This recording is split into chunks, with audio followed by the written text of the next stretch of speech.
Stand by for the 155th different variation on this enduring theme. Never two the same. The Blues are away. Very poor start from Cambridge there. Rebecca just stuck her hand up to say she wasn't ready, literally as the umpire was saying go. So problems on Cambridge on the stroke side means they didn't quite go off straight. So now they must find full throttle as they reach out over these first fuel-thirsty yards, simply for momentum, converting months of stockpiled energy and fitness and technique into efficient boat movement, competing for rhythm now, and for the right to be first to occupy the stream. It is a scrap for the early initiative. The first few minutes here are very important. Oxford, a very strong crew. We'd expect them to be fast off the start, and remember, in a few minutes' time, they have the advantage of the first bend. Very important for Cambridge to stay in this right now. Because of the problems Cambridge had off the start, Oxford got about half a length in the first 5-6 strokes, but Cambridge have settled a little bit better and are starting to peg Oxford back. And I think now the crews are coming back to level and they're being warned by the umpire for the first time. Let's get down and hear from the Oxford Cox, Colin Grosjean. That's it! Now! You're lengthening out, boys! 3 seats out, boys! They can't hang with your power. We're at 37. Bigger, deeper finish. Urging them on, rhythm, boat movement, boat position now key as the Coxes assimilate each other's early movements. Warnings from the umpire. Yeah, they're getting a bit close to each other, and what's very interesting is that Cambridge have pulled back and they're rowing at a much lower rate. They're cruising along. It's going to be very interesting to see if they can keep pulling ahead here.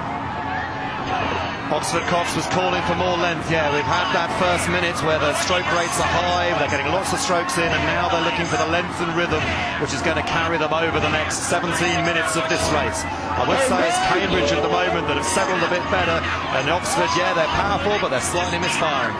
Oxford have the first bend, Cambridge have the lead. Into their boat and Rebecca Dalbiggin.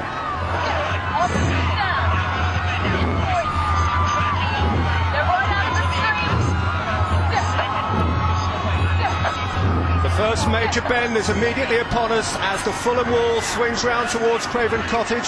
It is a bend that is kind to Oxford on the Middlesex side. The onus very much on them to lead out of it if they can, because if Cambridge hold on or better from the initially disadvantaged Surrey side, then they are very well positioned to cash in on the big bend which comes up after Hammersmith Bridge. Yes, the next minute and a half is all about Oxford. How much of the inside of the bend can they take advantage of? Rebecca Dalbiggin there was saying that she feels she's pushed Oxford over quite a long way. She was comfy with her position on the river, and I think I agree. At the moment, Oxford are a long way over to the Middlesex station, and Cambridge are actually dominating the middle of the river. Most recent warning was for Cambridge. There hasn't been a clash of oars. They're comfortably apart now. No danger of a clash at the moment. Cambridge have kept in this. Oxford have taken their third of a length advantage from the first bend.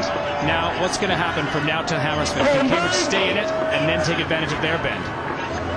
The stern pair, Koshurin and Bridgewater, vast and rhythmic, the pair of them, so important to Oxford, who have, what, a quarter of a length's advantage at this stage, as gradually the unrealistically high early stroke rates give way to manageable race pace. Past the Black Boy, Beverley Brook, Barn Elms on the Surrey side, that is the south bank of the river. And past also the first of the iconic landmarks on the Middlesex side, up to the mile post, for which the record is just over 3.5 minutes. It is a pretty quick race. It's good conditions, it's good rowing, it's fast, it's good. And for me at the moment, star performer is Rebecca Dalbiggin. She's dominated the Oxford boat. She's actually pushed them over the river. She's kind of used her bend, her experience very well now. The Oxford advantage of the first bend is over. It's now going to start to swing round in Cambridge's favour, and the umpire is starting to get annoyed with the crews, yeah, because they're going to have to come apart. He is really keen for them to get apart. They are close to each other, and James Cracknell is close to them both. James. Yeah, it's a fantastic race developing down here. You can see why the Cambridge strokeman had a golden ticket. He's rowing incredibly long and giving the big guys in the middle of the boat a chance to get that work rate down. Oxford, they're not looking that clean, but they're starting to develop a bit more of a solid rhythm, which they didn't have in sort of minutes 2, 3 and 4. This next sort of 3 or 4 minutes is going to be really key, and Cambridge have to take control. Boris Rankov, the umpire, more involved than he would want to be. The boat race in recent years has been remarkably clean.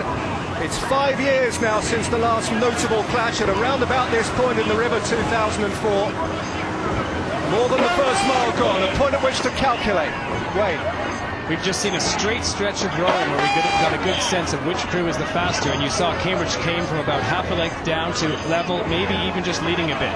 And that's exactly what they needed to do before their bend comes into play. By Harrods Depository, they have rowed a regular 2K race and more. That would be it for most competitive oarsmen. It is barely a quarter of the challenge for these guys.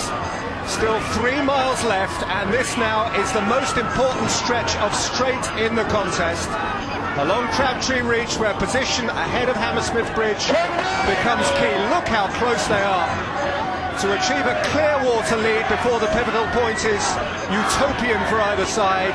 To be best placed to maximise the long, pronounced Surrey bend which follows it is the core requirement now. Taking stock, making the call. This is where a cox can earn his or her call. A point in the race for speed, balanced by tactical nuance. Factors, your boat position, the stream, the Surrey shore, the opposing boat position, the proximity of the bend. Yeah, we've got a position now where Oxford are on the defensive. They've had to put in a push.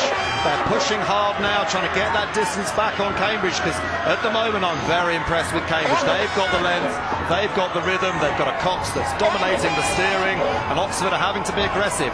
We thought it would have to be the other way round, maybe. We thought it was Cambridge who would have to be aggressive, but at the moment it's Oxford who are really tucking in there under that lamppost, trying to upset the Cambridge rhythm. The underdogs lead at Hammersmith Bridge against their bend. What follows now favours Cambridge. 80% of leaders here do go on to win the race. It is a trend that has been frequently challenged of late. Last year, Cambridge, having clawed back from their initial deficit, did lead narrowly at Hammersmith Bridge. Oxford went on to win. Cambridge lead at Hammersmith again, with the bend now in their favour. It's very, very close to clashing. If one of these oars hits the other, then we could see a sort of boat-defining or race-defining moment here. Because, yeah, the two-man's blade of Oxford is very close to the seven-man's blade of Cambridge. And, yeah, if they clash, we could get an incident. Cambridge have done incredibly well here. Rebecca Dowbingen now on the bow man of Oxford. They still have 4 or 5 minutes of bend in their favour. This could be the beginning of an historic upset. Competition for position is fractious here. There is only one ideal line. In fact, in the Cambridge Trial H race back in December, there was a clash this deep into the contest, which would, in a genuine race situation, have led to a disqualification. But now the sharp Surrey bend kicks in, bringing with it a sometimes telling change in relative wind direction, a potentially disruptive change in conditions. But conditions on what amounts to a mill pond ought not to be too much of a factor this year.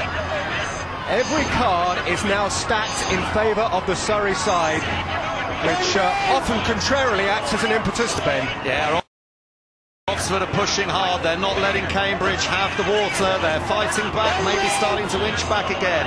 Rebecca is trying to hold the line, hold Oxford wide, and then cut in sharp. Because, yeah, Cambridge will have the advantage for the next 2 minutes. But as we can see there, big clash. It's going to upset the rhythm. It's going to upset the boat. And they're going to have to get clear, because otherwise we're not going to get a rowing race. We're just going to get a fight. Oar meets oar as Cambridge try to pull away, as Oxford try to hang on round this long, long Surrey bend. Let's get down and hear again from Colin Groshong in the Oxford boat. That's one. Boys, in the straight, there. On the straight, there.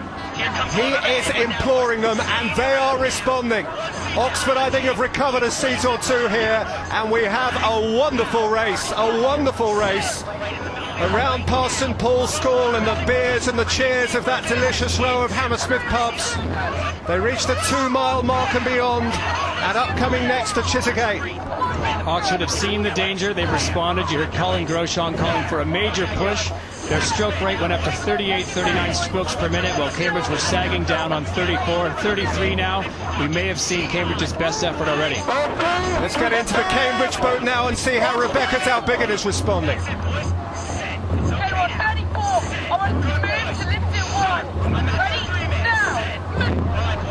There are some similarities here to last